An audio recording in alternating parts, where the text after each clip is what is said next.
हमें क्या करना है कि इस पीरियड में हम अपने आप को चेक करें, क्या हम हमारे इस समय को हम वेस्ट कर रहे हैं या इन्वेस्ट कर रहे हैं।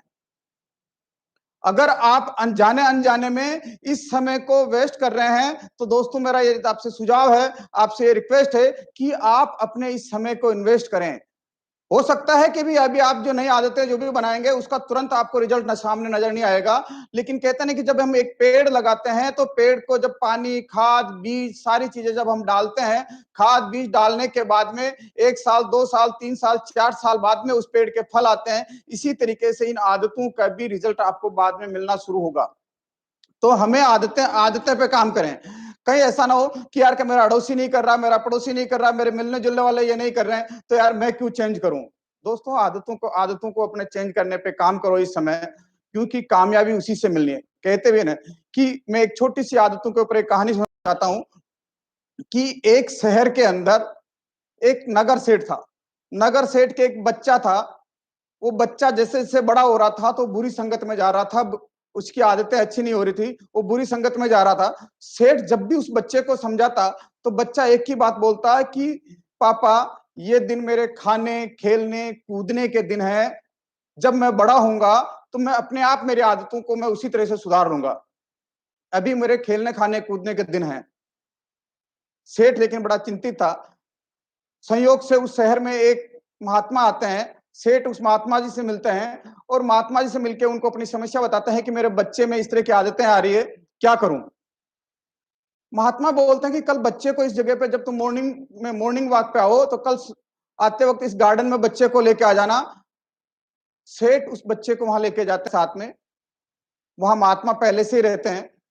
महात्मा जब उस बच्चे से मिलते हैं तो बड़े मुस्कुराते हैं। चलो, महात्मा उस बच्चे को बोलते हैं, बेटा ये जो छोटा सा पेड़ है ना, इसको उखाड़ दे। बच्चा उस पेड़ को तुरंत उखाड़ लेता है। फिर थोड़ा सा आगे घूमते हुए जाते हैं, थोड़ा सा बड़ा पेड़ आता है, उसको बोलते हैं कि बच्चा इसको उखाड़ ले। वो उसको उखाड़ लेता है, लेकिन पहले जितना आसानी से उखाड़ा था उससे थोड़ा सा उसको ताकत लगानी पड़ती उसको। फिर थोड़ा सा आगे चलते हैं, थोड़ा सा बड़ा पेड़ नजर आता है। फिर कहते हैं कि इसको उखाड़ो, तो उसको थोड़ा सा इतना बड़ा पेड़ था तो उसको दोनों हाथों से पकड़ के खूब उखाड़ने की कोशिश करता है, लेकिन वो उखड़ता नहीं। फिर भी उसने काफी मेहनत करने के बाद पसीना पसीना हो गया और वो पेड़ को उखाड़ लेता है आखिर। लेकिन उसको मेहनत ज्यादा करनी पड़ी। फिर कुछ देर थोड़े आगे चलते हैं तो एक बड़ा सा पेड़ मिलता है और उस बड़े कहा कि इस पेड़ को उखाड़ो। बच्चा उस पेड़ को खूब दम लगाता है, खूब पसीना पसीना हो जाता है, लेकिन उस पेड़ को नहीं उखाड़ पाता है। तो महात्मा उस बच्चे से पूछते हैं कि बेटा इस पेड़ को क्यों नहीं उखाड़ पाया। तो बोलता है कि इसकी जड़ें बहुत मजबूत हो गई, इसलिए मैं नहीं उखाड़ पाऊं। तो महात्मा बोलते हैं कि बेटा जिस तरह से तू आदतों को अभी जो कह रहा है कि मैं आदतों को बड़ा होकर मैं सुधार लूंगा, इसी तरीके से जब तेरी इन आदतों की जड़ें बहुत मजबूत हो जाएगी तो तू भी इसको नहीं बदल पाएगा। तो दोस्तों इस कहानी से हमारे को मोरल ये है कि हमारी पुरानी जितनी भी आदतें हैं उन आदतों को आप चेक करें और आदतों को सुधारने पे काम करें। और नई कोई भी आदत डालेंगे, कहते हैं कि आदत बनाने में 31 दिन लगते हैं, तो आप 31 दिन आदतों को बनाने पे काम। लेकिन इसके लिए करना क्या होगा साहब, हमें परिवर्तन करना होगा। अपने आप में परिवर्तन करना होगा, अपनी सोच में परिवर्तन करना होगा, हमारी थॉट में परिवर्तन करना होगा, हमारे एटीट्यूड में परिवर्तन करना होगा, हमारे काम करने के तरीके में परिवर्तन करना होगा और हमारी एसोसिएशन संगत में परिवर्तन करना होगा। संगत कहते हैं ना साहब कि आदमी अगर 5-6 महीने तक किसी अगर शराबियों के साथ रहे तो भले वो शराब नहीं पिए, लेकिन लोग उसको शराबी समझने लग जाते हैं। अगर आदमी अगर जुआरियों के साथ रहे तो अगर भले वो जुआ नहीं खेले, लेकिन लोग उनको जुआरी समझने लग जाते हैं। तो हमें अच्छी आदतें, अच्छे लोगों का संगत करना चाहिए और अच्छी आदतें नहीं। तो संगत जो है हमें अच्छे लोगों की करें। हाँ साहब, आने वाला जो समय है कोरोना का, इस कोरोना में हमें बदलना होगा। इस कोरोना के वजह से हमें जीने का तरीका बदलना होगा।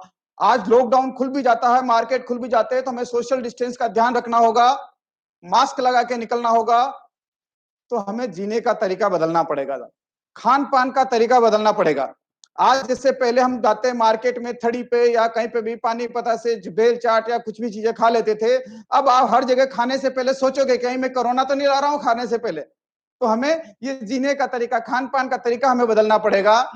हाँ, कई रीति रिवाज बदलेंगे साहब। आज मैं पेपर में पढ़ रहा था कि ये एक महिला जो है कि ये कहाँ पे है, और वो भोपाल का बंदा जो कि उन्होंने शादी को जो कि लाइव यूट्यूब पे उन्होंने शादी करवाई साहब। कहा हम शादियों के भोज में 2000 लोगों को 1500 लोगों को हम इनवाइट करते थे, आज यूट्यूब पे लाइव कर रहे हैं। और आप और हम भी देखिए कि लाइव बात कर रहे हैं हम ऐसे टेक्नोलॉजी के माध्यम। तो हमें ऐसे कई आने वाले समय में शादी ब्याह प्लस मौत मरगत पार्टियां बर्थडे पार्टियां कई तरह के रीति रिवाज बदलेंगे, काम करने का तरीका बदलेगा साहब, काम करने का तरीका भी बदलेगा और टेक्नोलॉजी भी बदलेगी। आज हम बरसों से इस बिजनेस को कर रहे हैं, लेकिन कभी भी हमने इस तरह से आमने सामने बैठ के, हम जब भी आते हैं आमने सामने, कभी भी हमने इस तरह से लाइव ऐसा कभी बात नहीं की। तो टेक्नोलॉजी का भी बदलना पड़े। क्या आप तैयार हैं बदलने के लिए? तैयार हैं? अगर तैयार है तो उसी तरीके से, जिस तरीके से एक धावक जब रेस में भाग लेता है तो दौड़ने से पहले जब तक विसल नहीं बजती, उससे पहले वो एकदम तैयार हो जाता है कि किस तरह से मेरे को दौड़ना, पोजीशन ले लेता है। जिस तरीके से एक क्रिकेट के ग्राउंड में एक फील्डर जब तक बॉल को हिट नहीं करे, उससे पहले वो कैच लपकने के लिए तैयार हो जाता है, अपनी पोजीशन ले लेता है। ठीक आप उसी तरीके से तैयार हो जाए। तैयार हैं आप? अगर आप तैयार है तो आपको इस समय कुछ न कुछ ऐसी स्किल सीखनी पड़ेगी साहब, ऐसी स्किल सीखनी पड़ेगी जिससे कि आप, मेरा एक ऐसा मानना है कि अगर आप जो भी कोई इस समय स्किल सीखें, उसमें मुख्य रूप से 4 बातों का ध्यान रखें आप। पहली है कि ऐसी कोई स्किल जो कि आपको तुरंत परिवर्तन कर दे, ऐसी कोई स्किल जो आपको तुरंत परिवर्तन कर दे। दूसरा, ऐसी कोई स्किल जिसको आप आसानी से सीख सकें। तीसरा, कि जो ऐसी कोई स्किल जिसको कि आप घर बैठे बैठे सीख ले आप। चौथा, यानी कि ऐसी कोई स्किल जिसको कि आप जो भी अभी काम कर रहे हैं, आप नौकरी कर रहे हैं, व्यापार कर रहे हैं, घर में कुछ भी कर रहे हैं, उसके साथ साथ आप इस स्किल को सीख लें। हमें ऐसी कोई स्किल सीखनी पड़ेगी साहब, ऐसी कोई स्किल सीखनी पड़ेगी। तैयार हैं आप स्किल सीखने? अरे मैं तो भूल ही गया आज, काफी सारे लोग नए होंगे, काफी सारे नए लोगों से मैं मिल रहा हूं, आज पहली बार देख रहे हैं मुझे। कई सारे लोग मुझे नाम से जानते हैं, कई सारे लोग मुझे शक्ल से जानते हैं, लेकिन मेरे कई सारे ऐसे नए साथी होंगे जो कि आज पहली बार मुझे देख रहे हैं। मैंने मेरा परिचय तो दिया ही नहीं, मैं मेरा परिचय दे देता हूं। नाम प्रहलाद राय, भिलवाड़ा जिले के एक छोटे से गांव से बिलोंग करता हूं। किसान परिवार में मेरा जन्म हुआ था। एक ऐसा गांव जिस गांव में आज दिन तक भी ग्रेजुएट लड़का मैं हूं, या मेरी एक बिटिया है, एक मेरा भाई है। एक ऐसा गांव जिस गांव में आज दिन तक भी रोड नहीं है साहब। एक ऐसा गांव जिस गांव में आज दिन तक भी कोई गवर्नमेंट जॉब में नहीं है। एक ऐसा गांव जिस गांव में आज दिन तक भी कोई बिजनेसमैन नहीं है साहब। एक ऐसे गांव से बिलोंग करता हूं। किसान परिवार में जन्म हुआ, कक्षा 5 तक मैं गांव में पढ़ा, उसके बाद मैं भिलवाड़ा आया और भिलवाड़ा पढ़ने लगा। जब कोई भी बच्चा गांव से जब शहर आता है तो शहर की चकाचौंध देख के उसके मन में भी सपने जगते हैं साहब।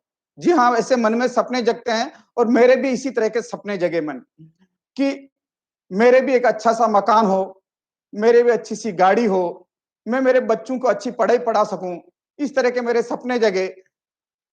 लेकिन जब मैं 6ठी तक पढ़ा, 7वीं पढ़ा, 8वीं पढ़ा, 9वीं पढ़ा, जब मैं कक्षा 10 में पढ़ रहा था, तो एक दिन मेरे पिताजी ने बोला कि बेटा मैं तुझे नहीं पढ़ा सकता।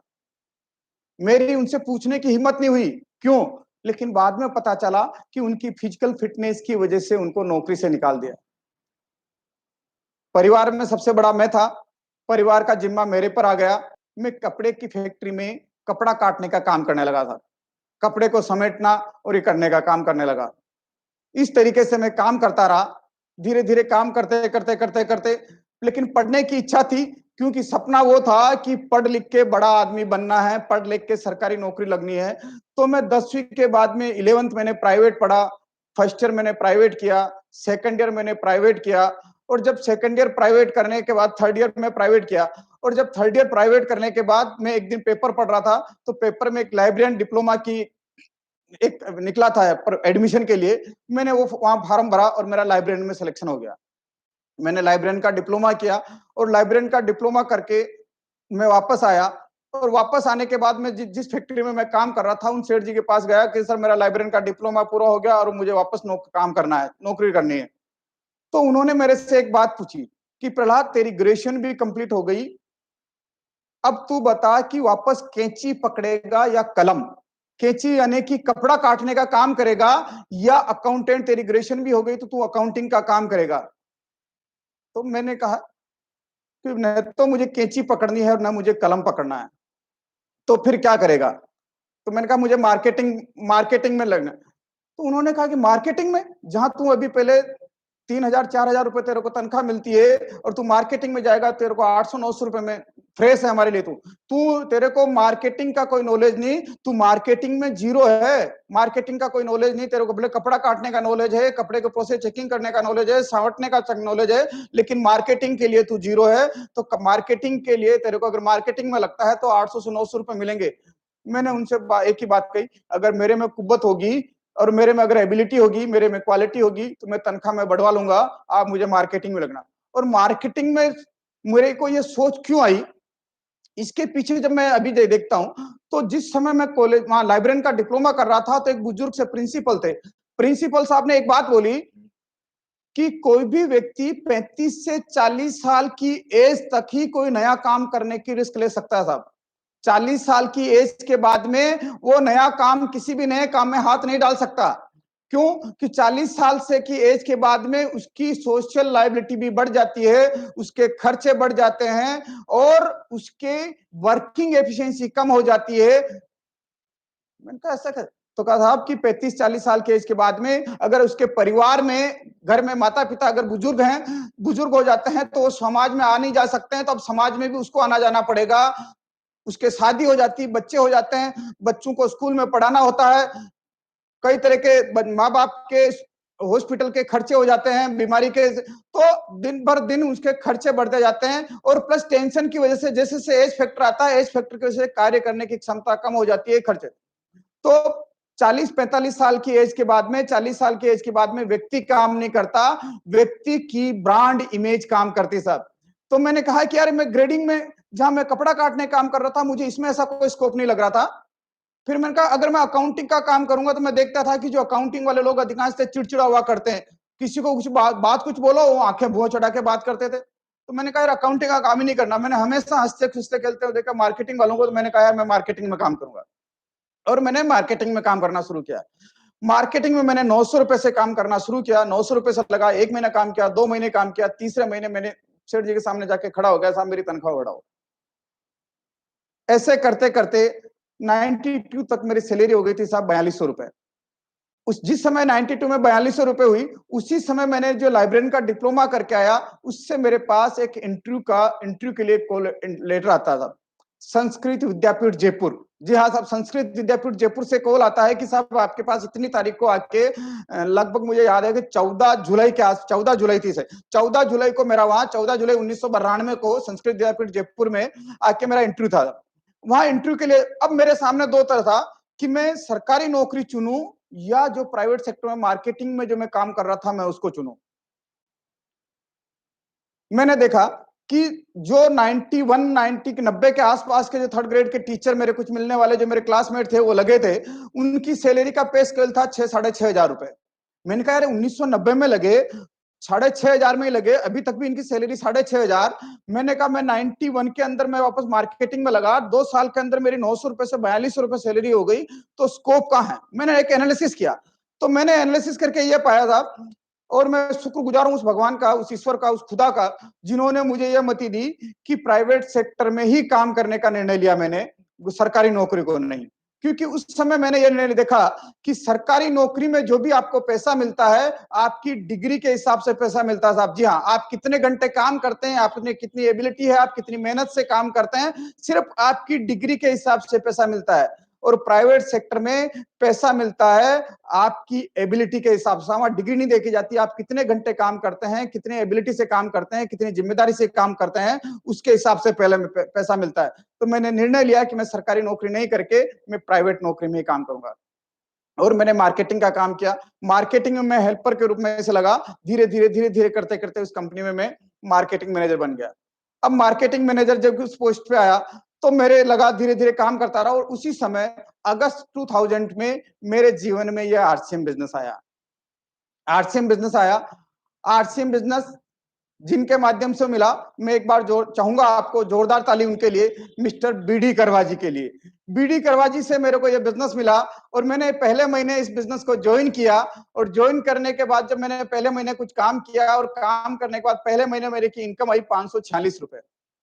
546 रुपए की इनकम आई। फिर दूसरे महीने काम किया, दूसरे महीने लगभग 6,000 रुपए की इनकम आई। दूसरे महीने काम करने के बाद फिर तीसरे महीने काम किया, तीसरे महीने लगभग 12 से 13 हजार रुपए की इनकम आई। जो ही मेरे 12 से 13 हजार रुपए की इनकम आई, जिस कंपनी में मैं काम कर रहा था, उन सेठ जी ने बोला कि प्रहलाद, या तो आरसीएम करेगा या नौकरी करेगा। अब मेरे पास निर्णय था कि आरसीएम करूं या नौकरी। लेकिन मैंने जैसा कि आपको पहले बताया था कि मेरा एक किसान परिवार से मैं बिलोंग करता हूं, मेरा जॉइंट फैमिली थी और मेरे पास लाइबिलिटीज थी, क्योंकि पिताजी नौकरी नहीं करते थे, परिवार बड़ा था। तो मैंने निर्णय लिया कि मैं क्या करूं। इस समय मैं असमंजस की था, घर वालों से पूछा, पत्नी से पूछा, पिताजी से पूछा, तो कहा कि नौकरी। और मैंने नौकरी की। नौकरी को नहीं चुना, मैंने नौकरी करता रहा। और नौकरी करते करते जब 1 महीना, 2 महीना, 3 महीना, 5 महीना, 6 महीने तक मैंने इस तरह से नौकरी की। लेकिन संयोग से 26 जनवरी 2001 को जिस दिन उस कच्छ भुज में भूकंप आया था, उसी दिन मैंने मेरी नौकरी को रिजाइन किया किसी कारणवश। नौकरी को रिजाइन किया। अब नौकरी को रिजाइन किया तो क्या है कि जो 6 महीने तक मैंने आरसीएम को किया नहीं था, तो हुआ क्या कि जिन लोगों को मैंने ज्वाइन करवाया था, उन लोगों को मैं सपोर्ट नहीं कर पाया, उन लोगों को मैं आगे कुछ हेल्प नहीं कर पाया। तो वो सारे के सारे बिजनेस जो है लोग, उन लोगों ने भी काम करना बंद किया और मेरा बिजनेस वापस जीरो हो गया बिल्कुल। लेकिन अब मैंने कहा मैं क्या करूं, पैसा चाहिए, रोज दूध दूध का पैसा चाहिए, सब्जी का पैसा चाहिए, मकान का किराए का पैसा चाहिए, क्या करें। तो नौकरी की सोची, तो मैंने कहा यार नौकरी कैसे नौकरी करें, तो कपड़े की फैक्ट्री में वापस उसमें मार्केटिंग में लगना नहीं था, क्योंकि उसे। तो मैंने कहा क्या करें, तो मैंने कपड़े की एजेंसी का काम शुरू किया। कपड़े की एजेंसी का काम शुरू किया, साल से 6 महीने तक मैंने कपड़े की एजेंसी का काम किया और 6 महीने में मेरी लगभग 1 करोड़ की सेल हुई। और इतना बढ़िया काम चला। लेकिन बात वही, काम आपका कितना ही बढ़िया चल रहा है, लेकिन पैसा एजेंसी में, कपड़े की एजेंसी में भी पैसा जो है 1 साल 1.5 साल बाद आता है। 1 साल 1.5 साल बाद पैसा आता है। तो मैंने कहा यार क्या करें, यहाँ तो अपने को रोज पैसा चाहिए, बच्चों की स्कूल का पैसा चाहिए, स्कूल की फीस का पैसा चाहिए, मकान का किराए का पैसा चाहिए, क्या करें। फिर मैंने निर्णय लिया कि मुझे वापस नौकरी करनी है। लेकिन इस बार नौकरी ऐसी करनी है कि चाहे तनख्वाह कम मिले, लेकिन उसके साथ आरसीएम बिजनेस को पार्ट टाइम मुझे करने की परमिशन मिले। जब मैं आरसीएम नौकरी ज्वाइन कर रहा था, तो कई लोगों ने मेरे को टोका कि प्रहलाद जी, ये क्या कर रहे हो आप, 6 महीने में आपने 1 करोड़ की बिजनेस एजेंसी में सेल कर ली। कई ऐसे एजेंट हैं जो कि 2-2 साल, 4-4 साल, 5-5 साल से एजेंसी कर रहे हैं, लेकिन उसकी एक पूरे साल भर की 1 करोड़ की एजेंसी का सेल नहीं होता। आपने 6 महीने में एजेंसी का सेल कर लिया और दूसरा भी आप बंद करोगे तो आपका पैसा डूब जाएगा प्राइवेट सेक्टर में। तो मैंने उनसे एक ही बात कही कि मुझे इस बात का पता है कि मेरी एजेंसी बढ़िया चल रही, सब कुछ बढ़िया चल रहा, लेकिन इसमें यही बात है कि जब तक मैं काम करूंगा, जब तक कि ये पैसा, इसमें से पैसा आता रहेगा। और दूसरा बात, इसमें पैसा जो है इतना लेट आता, मुझे पैसा अभी चाहिए, क्योंकि अभी कहते हैं ना, भूखे पेट ने भजन गोपाला, पैसा तो अभी चाहिए हमारे को। तो मैंने ये निर्णय लिया और नौकरी जो क्या, और नौकरी के साथ साथ मैंने आरसीएम बिजनेस को करने का निर्णय लिया। अब निर्णय तो लिया मैंने, लेकिन मैं उसको अभी पहले मैंने नौकरी की, दूसरे महीने के संयोग ऐसा हुआ कि सेकंड एनिवर्सरी जयपुर में, जब बिरला ऑडिटोरियम में एनिवर्सरी हुई, तो मुझे उस प्रोग्राम को देखने का मौका मिला। मैं उस प्रोग्राम में गया, सबसे पीछे में खड़ा था, सबसे पीछे में बैठा था, इतनी भीड़ थी कि मैं इधर खड़ा था। लेकिन जब मैं वहां देखता हूं, स्टेज पे एक व्यक्ति आता है और एक व्यक्ति आके बोलता है कि मैं अनपढ़ हूं और आरसीएम बिजनेस से मैंने टेक्निकल के मुकाम पे पहुंचा हूं और मेरी 45,000 रुपए महीने की इनकम था। तब मेरे मन में झटका लगा कि एक अनपढ़ व्यक्ति 45,000 रुपए की इनकम कर सकता है, तो अपने कर। और ये प्रोग्राम था लगभग सितंबर अक्टूबर की बात है, अक्टूबर 2000 की बात है, 2002 की। और मैंने अक्टूबर 2002 के बाद में मैंने निर्णय लिया कि मुझे ये बिजनेस को पूरा करना। अब बात कही बिजनेस को करने की, तक तो करे, क्योंकि मेरा जो सर्कल था वो गांव का सर्कल था। मैंने कहा ना, किसान परिवार, और गांव में सारे लोग धोती और साफा पहनते थे। जब मैं उनको कपड़े की किट लेके जाता था, पैंट पीस और शर्ट पीस की, वो कहते साहब मैं तो धोती पहनता हूँ, ये पैंट पीस और किट हमारे, हम क्या करेंगे इसका। तो मैं उनसे एक ही बात, तो मैंने कहा यार क्या करूं, जिससे बोलता तो पैंट पीस और पैंट शर्ट, इसको क्या करें। तो मैं बड़ा परेशान था। तो मैंने देखा कि मेरे साथ में जो कुछ लोग काम करते थे, उनमें से एक बंदे को मैंने जॉइन करवाया और जॉइन करवाने के बाद में जब मैंने कहा यार उसको जॉइन, मैंने कहा तेरी, तू बता तेरी लिस्ट है। तो उसने कहा साहब भिलवाड़ा है, और भिलवाड़ा में तो सब पैंट पीस का ये गढ़ है, शूटिंग का गढ़ है, तो यहाँ कोई नहीं, लेकिन मेरे एक परिचित है लखनऊ में, अपन उसको शुरुआत करा। और उसने लखनऊ वाले व्यक्ति को ज्वाइन करवाया, और लखनऊ वाले व्यक्ति ने किसी एक कानपुर में एक रेलवे के ड्राइवर को उसको ज्वाइन करवाया। और मैंने जब लखनऊ वाले व्यक्ति से जब बात की कि यार क्या तेरी और कोई लिस्ट हो, तो उसने कहा सर मेरे यहाँ नहीं, क्योंकि मेरा पहले का जो फेस वैल्यू ठीक नहीं, क्योंकि मैंने मनी सर्कुलेशन की कई कंपनियां की, मैंने मनी मार्केटिंग में काम किया, लेकिन मेरी जान पहचान केलकटा में है साहब। तो मैंने कहा आप केलकटा जाए, वहां तैयारी करें। उन्होंने कहा था अभी केलकटा जाने की मेरी स्थिति नहीं, लेकिन अगर मुख्य, मैंने जिस व्यक्ति को ज्वाइन कराया वो रेलवे का ड्राइवर है, अगर वो कभी केलकटा जाएगा तो मैं उसके साथ जाऊंगा। और संयोग ऐसा हुआ कि मुकेश की उस जो रेलवे ड्राइवर था, उसकी ड्यूटी हावड़ा जाने की लगी, और उसके साथ वो बैठ के कलकत्ता गए, और कलकत्ता जाने के बाद में उन्होंने 5-7 लोगों को ज्वाइन करवाया। और ज्वाइन करवाने के बाद मैंने क्या किया कि लोगों से नीचे जो भी लोग ज्वाइन होता, उन लोगों से मैं बात करता रहा था, डेप्थ से डेप्थ, डेप्थ से डेप्थ, डेप्थ से डेप्थ, डेप्थ से डेप्थ में फॉलो करता रहा, फॉलो करता रहा मैं डेप्थ से डेप्थ, और डेप्थ से डेप्थ फॉलो करते करते करते लोगों से मैं फोन, क्योंकि मैं नौकरी करता था, नौकरी के साथ साथ मैं लोगों से बात करता रहता था, depth to depth, depth to depth जाता रहता। तो मेरी सबसे पहले लंबी लिस्ट नहीं थी, लेकिन मैं आपसे ये कहना चाहता हूं कि जिस तरीके से आप अपने बच्चे का संबंध किसी के साथ, किसी के बच्चे का संबंध कर लेते हैं, बच्चे से जब तक संबंध नहीं करते हैं, जब तक वो आपके रिश्तेदार नहीं बनते, लेकिन बच्चे से जो संबंध हुआ, आपके बच्चे का संबंध है, वो आपके रिश्तेदार बन जाते, अब उनके रिश्तेदार भी आपके रिश्तेदार हो जाते। तो ऐसे मेरी भी लिस्ट नहीं थी, लेकिन मैंने एक व्यक्ति को ज्वाइन कराया, और उससे लखनऊ वाले ने जो कराया, लखनऊ वाले ने फिर कलकत्ता में ज्वाइन करवाया, और मैंने उनकी लिस्टों पे काम करना शुरू किया। तो आप घबराना मत दोस्तों, कोई फर्क नहीं पड़ता आपकी नहीं, किसी सिर्फ एक व्यक्ति की अगर लिस्ट पे भी आप काम करना शुरू करेंगे ना, तो भी आप कामयाब हो जाएंगे। दूसरा जो है कि मेरे पास एक, मैं क्या गांव से बिलोंग करता था, गांव से था, गरीब परिवार से था, तो मेरे पास पब्लिक स्पीकिंग का फियर था। और आरसीएम बिजनेस में एक इस तरह की पहचान बन चुकी थी कि ये पर्दे के पीछे का आदमी है, ये बोलते बहुत कम है।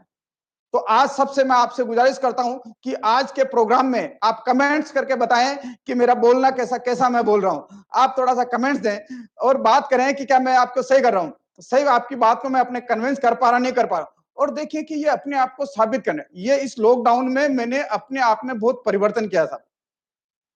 और मेरे पास पब्लिक स्पीकिंग का डर था, और कई सारे, जब मैं पहली बार स्टेज पे गया था सूरत की एनिवर्सरी में, 5th एनिवर्सरी में, तो जब सूरत की एनिवर्सरी में गया, तो मेरा, आप देखेंगे 4th एनिवर्सरी की सीडी में, तो मेरी बिल्कुल आंखें बंद, पसीना, स्टेज पे इतना डर लग रहा, पूरी धूपनी जैसे छूट रही, पसीना पसीना हो रहा। और जब माइक हाथ में दिया, बोलने का मौका मिला, तो सिर्फ एक ही बात निकली थी कि एक आदमी पूरे जीवन 30 साल की जिंदगी में जितना कमाता है, आरसीएम बिजनेस उसे मात्र 3 साल में देता है। लेकिन फर्क यह है कि जो आदमी 30 साल में जितनी मेहनत करता है, अगर उतनी मेहनत आरसीएम बिजनेस में अगर 3 साल में कर ले, तो वो भी कामयाब हो जाता है, और उसकी आने वाली पीढ़ियां हैं, उनकी भी भविष्य कामयाब हो जाता है।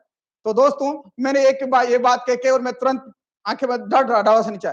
तो ये पब्लिक फीलिंग का डर था। तीसरा मेरा था कि मेरे पास परिवार की लायबिलिटी थी, क्योंकि परिवार में सबसे बड़ा मैं था, और मेरे पास सफिशिएंट इतना पैसा भी नहीं था, क्या करें, और गरीब परिवार में था, और लेक ऑफ नॉलेज था कि मेरे पास इतना नॉलेज नहीं थी। लेकिन मैंने इन सबको ओवरकम किया।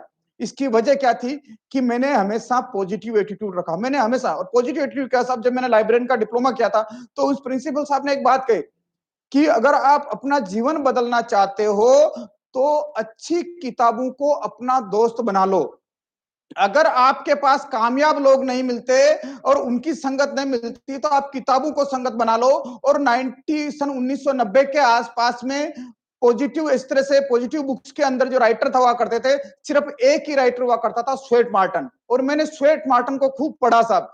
जब स्वेट मार्टन को पढ़ा, तो उससे मेरी जिंदगी में, मेरी थॉट में परिवर्तन आया। तो मैंने हमेशा पॉजिटिव एटीट्यूड सिखाया।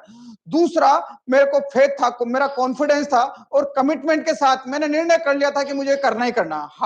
और मैंने खूब हार्ड वर्किंग की साहब। मैंने एक यूं समझे तो एक डायरेक्ट सेलिंग में मेरे के एक अपवाद भी समझ ले, क्योंकि मैं स्टेज पे जब पहले स्टार रूबी आया था, तभी मैं स्टेज पे गया। इससे पहले लोग मेरे को ये नहीं जानते थे कि मैं नेटवर्किंग करता हूं या डायरेक्ट सेलिंग आरसीएम बिजनेस करता हूं या नहीं करता हूं। इससे पहले लोग मेरे को नहीं जानते थे कि आरसीएम बिजनेस करते हैं या कुछ करते हैं। तो लेकिन मैं डेली काम करता था। लोग कहते हैं कि कैसे? उस 4.5 साल के पीरियड में मेरा एवरेज वर्किंग आवर्स हुआ करता था 20 से 22 घंटा। जी हाँ, 20 से 22 घंटा। एक मतलब एवरेज में 4.5 साल में मात्र 2 घंटे से 2.5 घंटे सोता था साहब। बाकी मैं ये काम करता था। लोग, जहां मैं रहता था किराए के मकान में, रात को जब मैं फोन पे बातें करने के लिए छत पे जाके घूमता था, तो लोग मुझे कहते हैं कि ये तो बकता रहता है, इसको तो पता नहीं क्या बोलने की बीमारी लग गई, ये तो पागल हो गया। लेकिन मैं दोस्तों आपसे कहता हूं कि आप सही दिशा में जा रहे हैं, सही दिशा में जा रहे हैं बिल्कुल। तो मैंने खूब हार्ड वर्किंग की साहब, और मैंने एक रेस्पॉन्सिबिलिटी ली, जिम्मेदारी के साथ किया, और फोकस ऑन बिजनेस। मैंने पूरा फोकस बिजनेस पर रखा और नौकरी और फोकस में।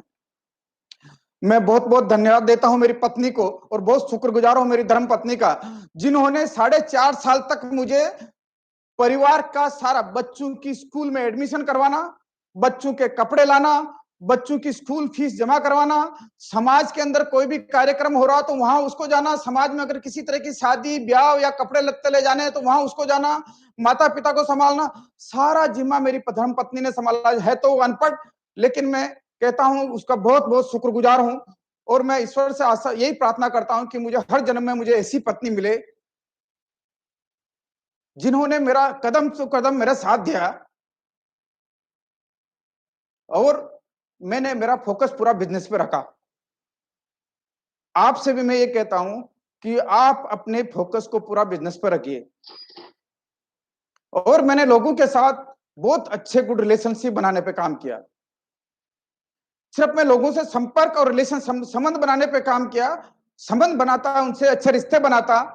और मैंने कहा ना कि अगर लोग मेरे को पसंद करते हैं तो मेरी अच्छाइयों को भी पसंद करेंगे और मेरी बुराइयों को भी पसंद करेंगे। तो मैंने लोगों से रिलेशन बनाने पे काम किया, और depth to depth depth depth नीचे काम करता गया। लगभग मेरी 108वीं डेप्थ में जब मुझे मिस्टर संजीव गोयनका मिले, तब मैं, जब तक पहले मैं हर महीने लगभग 1 दिन 2 दिन के लिए मैं केलकटा जाता था, लेकिन जब 108वीं डेप्थ में मिस्टर संजीव गोयनका मिले, उसके बाद जब उन्होंने वहां सिस्टम को खड़ा किया, उसके बाद सीधा मैं केलकटा 2 साल बाद गया साहब।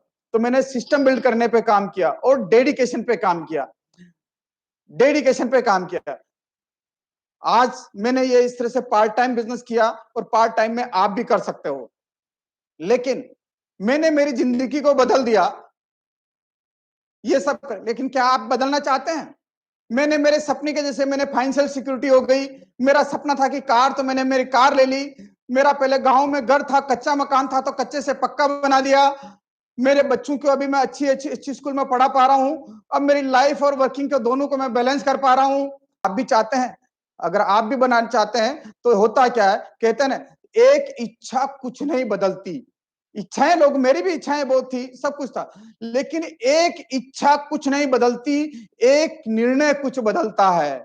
निर्णय लिया मैंने आरसीएम बिजनेस करने का, निर्णय लिया, लेकिन एक निर्णय कुछ बदलता है, लेकिन एक विश्वास सब कुछ बदल देता है। तो दोस्तों, आप इसको निर्णय लें और इस आरसीएम बिजनेस पर विश्वास करें, और विश्वास करके इसके साथ काम करना शुरू करें, ताकि आप भी कामयाब बने, आप भी अपनी सपनों की जिंदगी जी सकें। आज हम बात करते हैं हमारे जीने की कॉस्ट क्या है साहब, लाइफ कॉस्ट ऑफ लिविंग, यानी कि जीने की कॉस्ट क्या है। अगर हम बात करते हैं, अगर देखते हैं कि 1920 में, अगर हम हमारे पूरे पूर्वजों से अगर बात करें, पिताजी से, दादाजी से, उनसे बात करते हैं, तो बोलते हैं 1920 में अगर किसी परिवार का अगर 1 रुपए की इनकम हुआ करती थी, तो भी वो परिवार आसानी से जीवन यापन कर लेता था। आज अगर 1920 के बाद में 1940 में जिस परिवार की इनकम 10 रुपए हुआ करती थी, वो भी अपने परिवार का भरण पोषण बढ़िया कर लेते थे साहब। 1940 के बाद 1960 आया। 1960 में एक परिवार की इनकम, जिस परिवार की इनकम 100 रुपए हुआ करती थी, वो अपने भरण पोषण और अपनी अच्छी लाइफस्टाइल जी लेता था साहब। 1980 में फिर 1,000 रुपए, यानी कि देखा जाए तो हर 20 साल बाद में एक जीरो लग रहा है। और 2000 के अंदर 10,000 रुपया, और 2020 के अंदर जिस परिवार की इनकम अगर 1 लाख रुपया है, वो 1 लाख रुपए वाला लग्जरी लाइफ नहीं जी सकता साहब। जिस परिवार की इनकम अगर 1 लाख रुपया है, वो लग्जरी लाइफ नहीं जी सकता, सिर्फ एसेंशियल नेसेसिटी लाइफ को जी पाता है। उसके परिवार में अगर कोई क्रोनिक डिजीज आ जाए तो उसका इलाज नहीं करा पाता साहब, अपने बच्चों को अच्छी एजुकेशन नहीं दिला पाता। लेकिन आप देखो कि 2020 में जब चल रहा तो 2040 भी आने वाला है, और 2040 में अगर पिछले अगर विगत देखें तो हर 20 साल में एक जीरो लग रहा, तो 2040 में भी एक जीरो और लगेगा, तो कितनी इनकम लगेगी साहब, चाहिएगी 10 लाख रुपया। क्या है था आपके पास ऐसा कोई जरिया? अगर ऐसा कोई 10 लाख रुपए महीने का कमाने का अगर ऐसा कोई जरिया नहीं है, तो only for RCM business, only for RCM business, only for RCM business. अब आप अपने किस पे निर्भर, हम देखिए कि हम हमारे सपनों को कैसे करते हैं, कैसे पूरा करने पे काम करता है एक आदमी। 18 से 20 साल की एज में काम करना शुरू करता है, 40 साल तक खूब जी तोड़ के मेहनत करता है, और जब तक काम पर जाता है, जब तक पैसा आता है, काम पर जाता है पैसा आता है, बॉडी एक्टिव जब तक पैसा आता, काम 40 साल की एज के बाद में 60 साल पे जब वो रिटायर्ड होता है, 60 से रिटायर्ड होने के बाद में कोई काम नहीं तो कोई पैसा नहीं। यानी कि हम जो करते हैं इसे हमारी एक्टिव इनकम पे काम करते हैं, यानी कि जब तक हम डांस करेंगे तो पैसा आएगा, डांस करना बंद पैसा आना बंद। तो ये एक्टिव इनकम पे काम करते हैं। और मैं एक किताब पढ़ रहा था साहब वारेन बफेट की, कि मैं वारेन बफेट बोल रहा हूं, और वारेन बफेट साहब एक ही बात बोलते हैं कि दुनिया में 95% लोग गरीब इसीलिए हैं क्योंकि वो लोग एक्टिव इनकम पे काम करते हैं। अगर गरीब व्यक्ति से अगर आपको अमीर व्यक्ति में बनना है, तो आपको कोई ना कोई पैसिव इनकम के लिए काम करना शुरू करना पड़ेगा साहब। वो एक बात बोलते हैं कि एक दिन के अंदर 24 घंटे होते हैं और एक महीने में 720 घंटे होते हैं। अगर आप 8 से 10 घंटा रोज काम करते हैं तो एक महीने के 300 घंटे आप काम करते हैं, और 300 घंटे आप काम करते हैं, 720 घंटों में से 300 निकालो तो पीछे 420 घंटे बचते हैं। 420 घंटों में से आप नहाने धोने खाने पीने, अगर इन सब में भी अगर रोज आपका 8 से 10 घंटा निकालते हैं तो 300 घंटे उसके निकल जाते हैं, तो पीछे 120 घंटे बचते हैं। और 120 घंटों में अगर आप कुछ भी काम नहीं करेंगे, उस समय को आप वेस्ट करेंगे साहब। आप टीवी देखने में, अड़ोसी पड़ोसी के साथ गप लगाने में, या कुछ न कुछ एक दूसरे की ईर्ष्या करने में, इधर की उधर बातें करने में, फलाने के ये हो गया, उसके ये हो गया, उसके घर पे ऐसा हो गया, उसका बेटा ऐसा है, उसकी बेटी ऐसी है, आप गप सप लगाने में बात करेंगे साहब। तो मैं वारेन बफेट साहब बोलते हैं कि अगर आपको अमीर बनना है, तो आप जो भी काम कर रहे हैं उस काम के साथ में 1 से 2 घंटा आप अपने शेड्यूल को इस तरह से चेक करिए, जो समय आपका वेस्ट जा रहा है उस वेस्ट टाइम को आप आरसीएम में इन्वेस्ट कीजिए साहब। ठीक उसी तरीके से जिस तरीके से आप अपने बच्चे को पढ़ाने के लिए हर महीने 1000-2000 रुपया आप बैंक में बचत करते हैं, लड़की की शादी के लिए हर महीने जो भी पैसा होता है वो बचत करते हैं। जब 10 साल 15 साल बाद लड़की की शादी करनी होती है, बच्चे को पढ़ाना होता है, तो वही पैसा एक दिन बड़ा होके आता है, और जब लाख 1.5 लाख 2 लाख रुपए हो जाता है, जब शादी करनी होती है, तो अड़ोसी पड़ोसी रिश्तेदारों मामा चाचा ताऊ से बोलते हैं कि मेरे पास मेरे खाते में 2 लाख रुपए है, शादी में 2.5-3 लाख रुपए लगेगा, लाख रुपए आप उधार दीजिए। क्योंकि वो जो पैसा है ना, उससे आपको 1.5-2 लाख की जो आपने बचत की ना, उस बचत से आपको बल मिलता है, आपके अंदर जोश आता है। लेकिन वो 2.5 लाख रुपए की बचत एक दिन ही हुई साहब, आपका 15 साल की बचत है। इसी तरीके से मैं आपको ये कहना चाहता हूं कि अगर आप जो 2 घंटा टीवी देखने में या इधर की उधर गपशप करने में जो आप टाइम वेस्ट कर रहे हैं, उस टाइम को आप आरसीएम में इन्वेस्ट करेगा। 1 साल 2 साल 3 साल 4 साल 5 साल 6 साल 7 साल 8 साल 9 साल 10 साल, 10 साल बाद में जिस तरीके से वो पैसा इतना बड़ा होकर आया, इसी तरीके से आपका जो 2-2 घंटे का जो टाइम इन्वेस्ट किया हुआ, ये आपके दिन एक दिन बड़ा होकर आएगा और आप आर्थिक आजाद हो जाएंगे। ये निर्णय आपको लेना साहब, केवल इच्छा होने से नहीं होगा, निर्णय लेना पड़ेगा और आपको विश्वास करना पड़ेगा, विश्वास करना पड़ेगा, है ना? तो आपको तैयार हैं आप? देखिए कि ये आर्थिक कि आप आरसीएम बिजनेस में 2 से 4 साल 5 साल में आप अच्छा सा मन लगाकर काम कर लीजिए, और बाद में आप खूब 5 साल कहते ना कि या तो 5 साल गधे की जिंदगी जी लो और 45 साल राजा की तरह जिंदगी जी लो, या 5 साल एक राजा की राजकुमार की तरह जिंदगी जी लो और 45 साल गधे की जिंदगी जी लो। ये निर्णय आपका दोस्तों। आपको अगर 5 साल इस आरसीएम बिजनेस में खूब एफर्ट्स लगा सकते हो, तो जी हाँ, आप इसमें पैसिव इनकम पा सकते हैं। मैं एक बहुत बड़ा उदाहरण देता हूं आपको। 2012 के करीब मेरे परिवार में एक के बाद एक के बाद एक के बाद कई तरह की ट्रेजेडी हुई। जब कंपनी खुलने के बाद में सबसे पहले मेरा बेटी का एक्सीडेंट डेथ हुआ। उसके बाद मेरी बड़े माताजी है, उनका देहांत हुआ। फिर उस सदमे से मैं उभर के आया, और उसके बाद मेरी माताजी है, वो गिर गई तो उनके कुल्ले का फ्रैक्चर हो गया। वहां उनसे उभरने के बाद फिर क्या हुआ कि मेरे बड़े पिताजी वो एक्सपायर हो गए। फिर उस सदमे से उभरा, कुछ कुछ दिन और निकले, साल 2 साल निकले, और 16 अप्रैल 2016 को मेरी माताजी गिर गई। मेरी माताजी गिर गई, तो उनको हॉस्पिटल एडमिट करवाया। हॉस्पिटल एडमिट करने कहा कि नॉर्मल है, ठीक है, लेकिन हॉस्पिटल रख लेते हैं। लेकिन ठीक दूसरे दिन देखे तो वो अनकॉन्शियस हो गई। और साहब वो उसको हॉस्पिटल में लगभग 6 महीना वो आईसीयू में एडमिट रही, और 72 इयर्स की एज में 5 बार उनका ब्रेन का ऑपरेशन हुआ।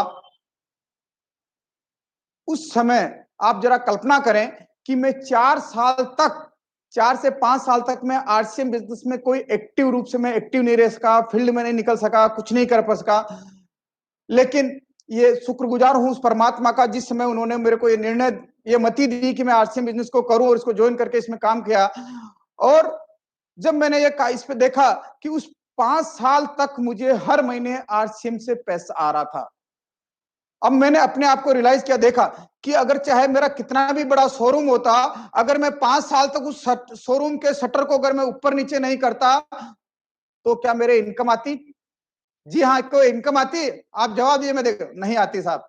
और उस समय मुझे सख्त जरूरत थी पैसों की, क्योंकि हॉस्पिटल में पैसा चाहिए, घर के पैसा चाहिए, रोज पैसा, ऑपरेशन के लिए पैसा चाहिए, लेकिन नहीं आती। तो जी हाँ साहब, आपको पैसिव इनकम, ये पैसिव इनकम का जरिया है। 4 से 5 साल आप इसमें मन लगाकर काम कर लीजिए, आप हमेशा आप पैसिव इनकम पे आएगा। वैसे अगर आप आरसीएम नहीं करें तो पैसिव इनकम का आपके पास और जरिया है कि अच्छी सी किताब लिख लीजिए, और वो किताब खूब भी किताब बिकेगी, जब जब भी किताब बिकेगी आपको पैसा आएगा। या फिर अच्छा सा कोई गाना गा लीजिए, हिट सॉन्ग, जो आपका गाना अगर हिट हो जाता है और जब जब भी वो गाना लोग सुनेंगे, उससे आपका पैसा आएगा। या फिर आप इन्वेस्ट कर लीजिए, इतना इन्वेस्ट कर लीजिए कि आपके पास इतना पैसा हो कि उसको इन्वेस्ट करके किराया आ जाए, शेयर मार्केट में इन्वेस्ट कर ले, जिससे पैसा आए। अगर साहब नहीं, अगर पैसा नहीं है तो आपके पास सिर्फ आरसीएम बिजनेस है पैसिव इनकम पाने के लिए। आप पे सिर्फ सिर्फ और सिर्फ आरसीएम बिजनेस है पैसिव इनकम के लिए।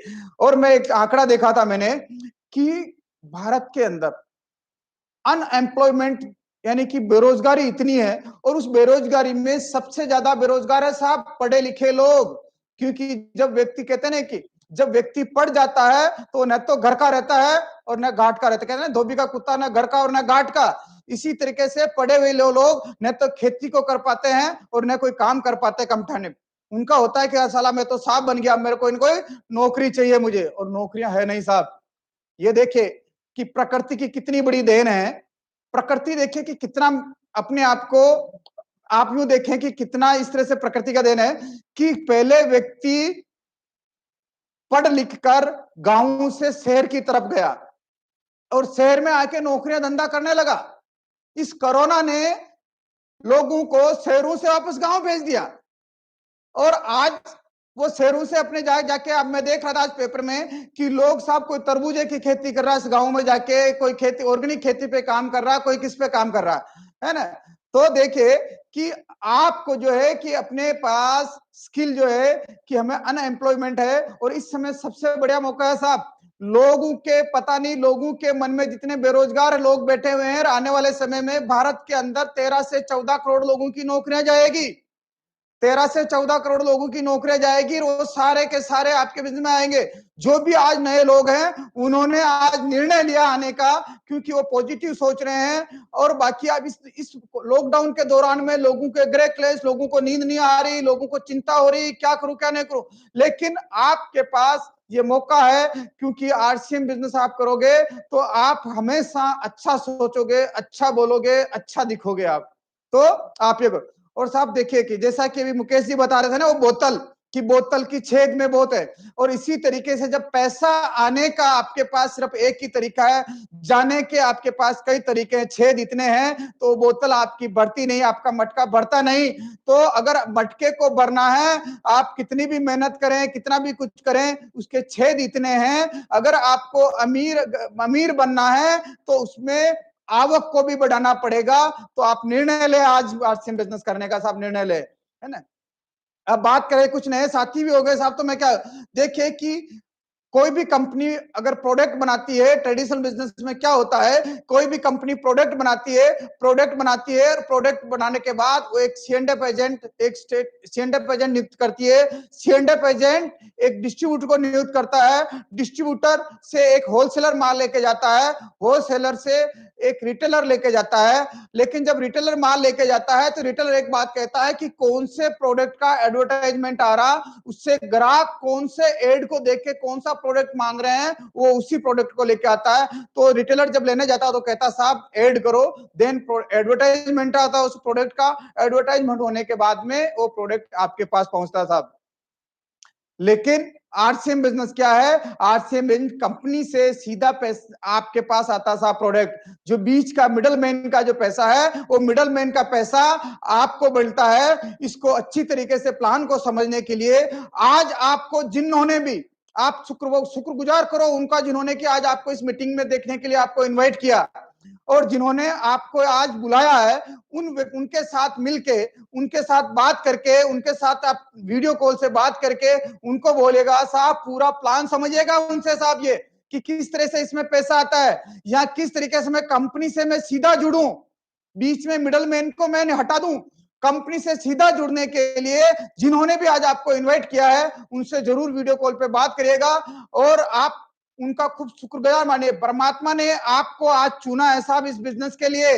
तो आप देखिए, अब देखिए कि आरसीएम बिजनेस के बेनिफिट क्या साहब, ये आरसीएम के अंदर जीरो इन्वेस्टमेंट है साहब, जीरो इन्वेस्टमेंट, इसमें कोई इन्वेस्टमेंट नहीं है। अरे बिजनेस है और इसमें कोई इन्वेस्टमेंट नहीं है, ऐसा कभी हो सकता है क्या साहब? बिल्कुल जी हाँ, ऐसा ही है, ये जीरो इन्वेस्टमेंट का बिजनेस है साहब, जीरो इन्वेस्टमेंट, इसमें किसी तरह की कोई रिस्क नहीं। जब इन्वेस्टमेंट ही जीरो है तो रिस्क किस बात की, रिस्क नहीं है इसमें, और इसमें जीरो इन्वेस्टमेंट है, किसी तरह की कोई रिस्क नहीं है, और आप अनलिमिटेड इनकम इसमें कमा सकते हैं साहब, अनलिमिटेड इनकम कमा सकते हैं।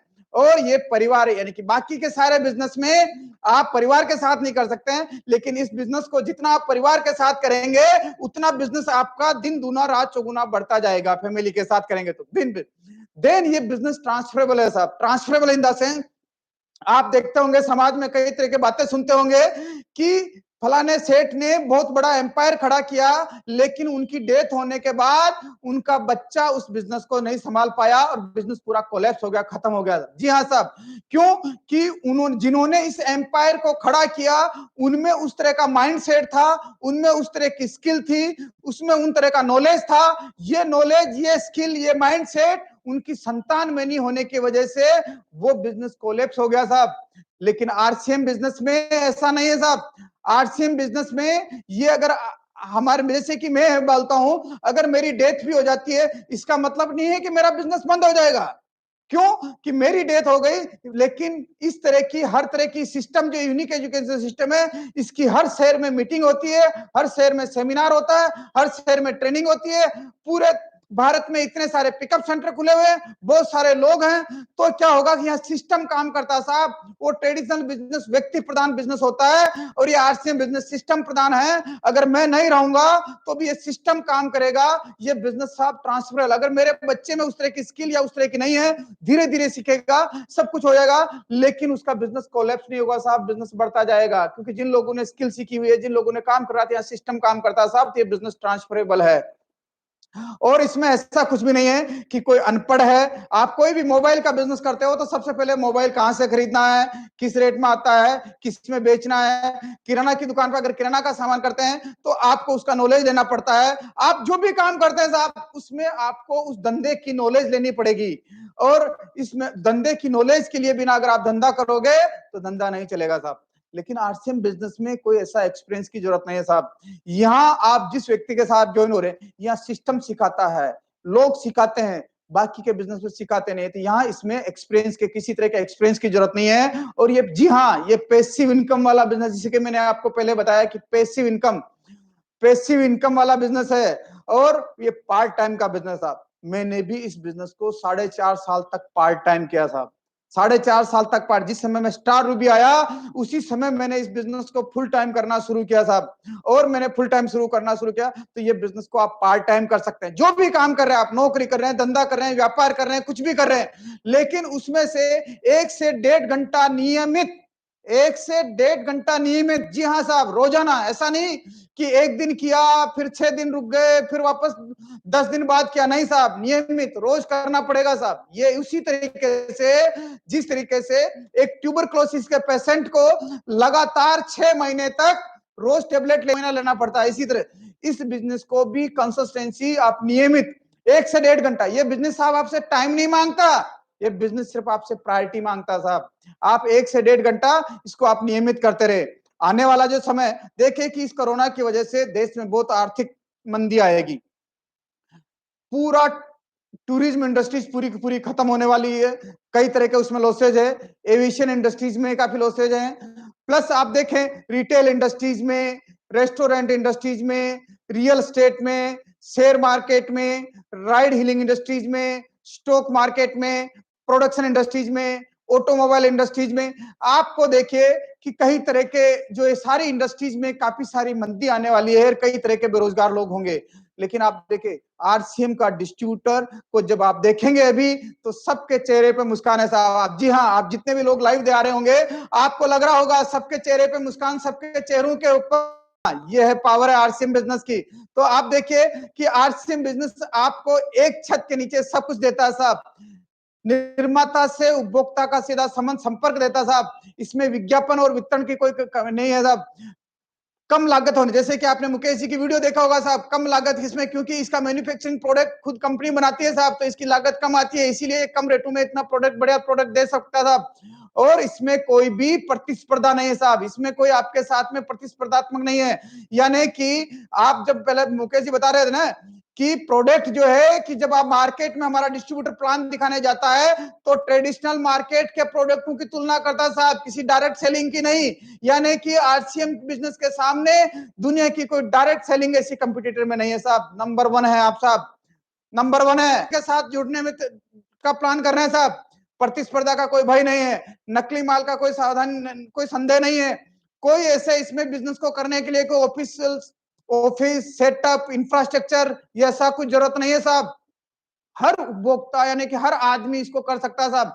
कहते हैं कि आरसीएम बिजनेस के प्रोडक्ट है, चाहे कोई आदमी बीमार है, चाहे बेकार है, चाहे बेरोजगार है, तो भी उसको नमक खाना, आटा खाना, चावल खाना, दाल खाना, उसके साथ में उसको चाय पीना, ब्रश करना, नहाना उसकी मजबूरी है साहब, मजबूरी है। यानी कि आदमी चाहे बीमार हो, बेकार हो, कैसा भी हो, उसके पास पैसा नहीं होगा तो भी अड़ोसी पड़ोसी रिश्तेदार उसे उधार लेके चाय की पत्ती लेके आएगा साहब, घर में कोई मेहमान आएगा। तो आरसीएम बिजनेस के जो प्रोडक्ट हैं वो कोई ऐसा एसेंशियल प्रोडक्ट है साहब, ये आपके हर कोई इसको कर सकता है और इसको आप पार्ट टाइम में कर सकते हैं साहब। आरसीएम बिजनेस का मुख्य उद्देश्य क्या था, हेल्थ यानी कि स्वास्थ्य रक्षा, नए भारत का निर्माण और स्वावलंबन यानी कि व्यक्ति को आत्मनिर्भर बनाना, अपने पांवों पर खड़ा करना साहब।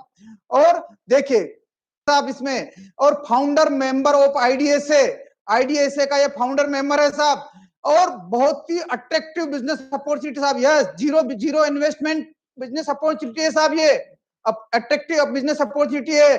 और कई तरह के आरसीएम के जो प्रोडक्ट है उन प्रोडक्टों पे, उन ब्रांड वालों के प्रोडक्टों के साथ हमारे कई तरह के अवार्ड मिले हुए साहब, अवार्ड मिले हुए हैं, और मैन्युफैक्चरिंग से सर्टिफाइड है साहब, बढ़िया एकदम। और हमारे पास जो प्रोडक्ट हैं इसमें पर्सनल केयर के प्रोडक्ट हैं, हेल्थ केयर के प्रोडक्ट, फूड एंड ग्रोसरी के प्रोडक्ट हैं, होम एंड किचन के प्रोडक्ट हैं, हाउस होल्ड के प्रोडक्ट हैं, मीन्स फैशन के, हेल्थ केयर ग्रोसरी के प्रोडक्ट हैं, होम एंड किचन के प्रोडक्ट हैं, हाउस होल्ड के प्रोडक्ट हैं, मीन्स फैशन के प्रोडक्ट है, वुमेन फैशन के प्रोडक्ट है, किड्स अपीयरल्स हैं, बैग एंड एसेसरीज हैं, फुटवियर हैं, कॉस्मेटिक हैं, बेडशीट्स हैं, एग्रीकल्चर के प्रोडक्ट हैं और कई तरह के टूल्स हैं साहब। ये जो है कहते हैं गुड मॉर्निंग से लेके गुड नाइट तक के प्रोडक्ट हैं साहब, है ना।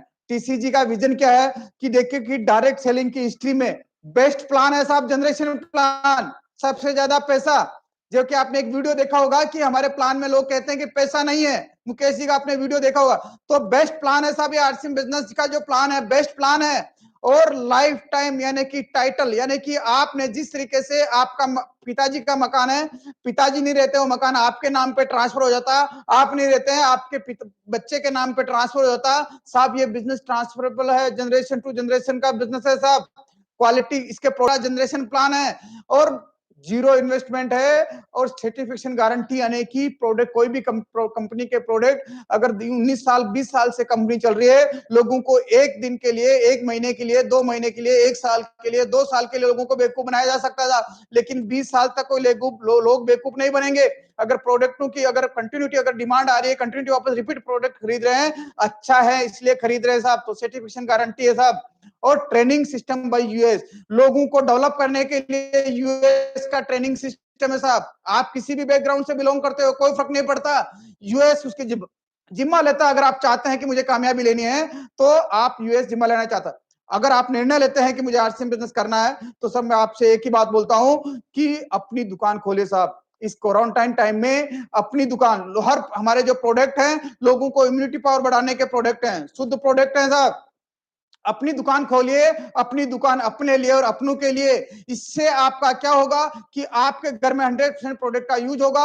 आपके अड़ोसी पड़ोसी को बोलिएगा कि ये सारे नमक चाहिए, हल्दी चाहिए, मिर्ची चाहिए, धनिया चाहिए, चाय की पत्ती चाहिए, साबुन चाहिए, सर्फ चाहिए, तो मेरे पास है, मेरे पास अवेलेबल है। इससे आपकी सेल होगी।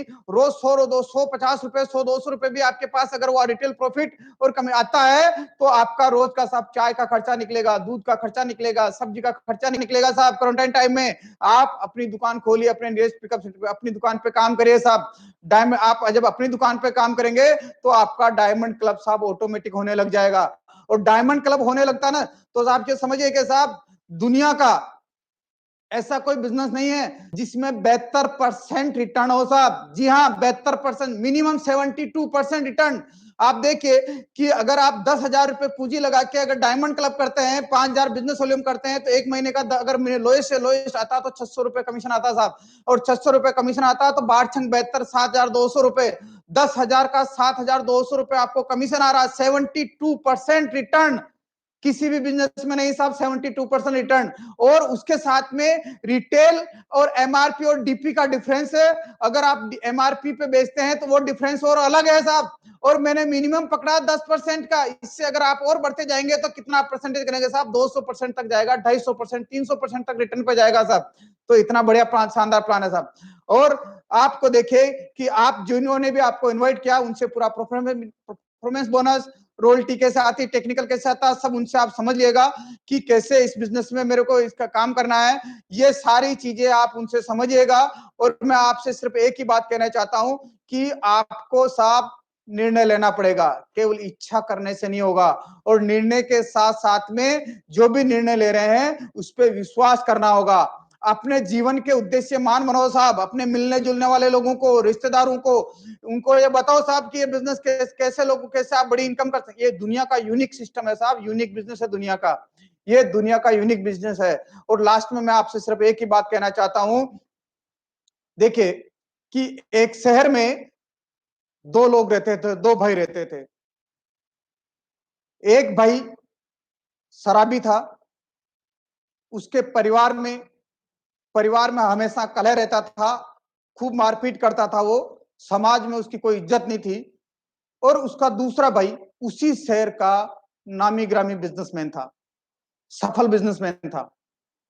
लोगों ने सोचा कि समाज के लोगों ने सोचा कि आखिर पता लगाए कि दोनों एक ही पिता की संतान है, दोनों की रगों में एक ही पिता का खून दौड़ रहा है, दोनों ने एक ही मां का दूध पिया है, दोनों ने एक ही चूल्हे की रोटियां खाई है, फिर आखिर इतना वेरिएशन क्यों है? तो वो सबसे पहले शराबी बच्चे के लड़के के पास जाते हैं, शराबी क्यों कर रहे हो?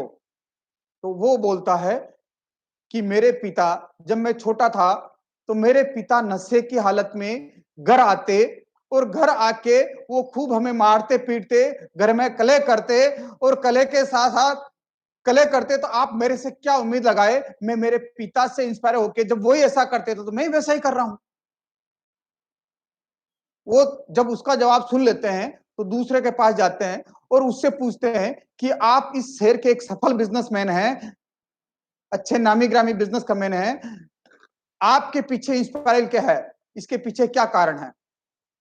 तो बताइए आप उसका क्या जवाब होगा? और उसका जवाब अपने बच्चे को अच्छी राह कैसे दिखा सकता है। तो उसने उसने कहा कि जब मैं छोटा था तो मेरे पिता नशे की हालत में आते, वो खूब मारते, खूब पीटते, तब मैं छोटा बेटा कोने में बैठा बेटा एक ही निर्णय लिया कि मुझे मेरे पिता जैसा नहीं बनना साहब, मुझे मेरे पिता जैसा नहीं बनना साहब। तो इससे कोई फर्क नहीं पड़ता कि हालात से, आपकी कैसे हालात से हो, आपके कैसे माहौल से हो, ये सिर्फ आपके निर्णय पे और आपकी सोच पे फर्क पड़ता है। आपके हालात कैसे भी हो, आप कैसे भी हालात में हो, लेकिन अगर आपने सोच लिया कि मुझे कामयाब होना है तो आप कामयाब हो सकते हैं साहब। अपनी सोच को बदलो ताकि आप कामयाब हो जाए। Thank you. जय आरसीएम।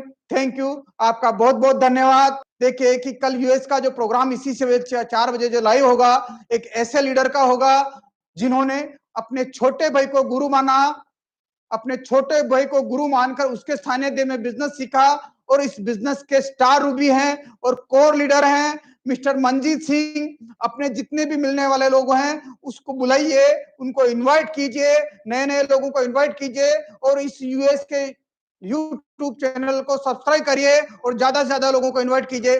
Thank you. धन्यवाद। जय आरसीएम।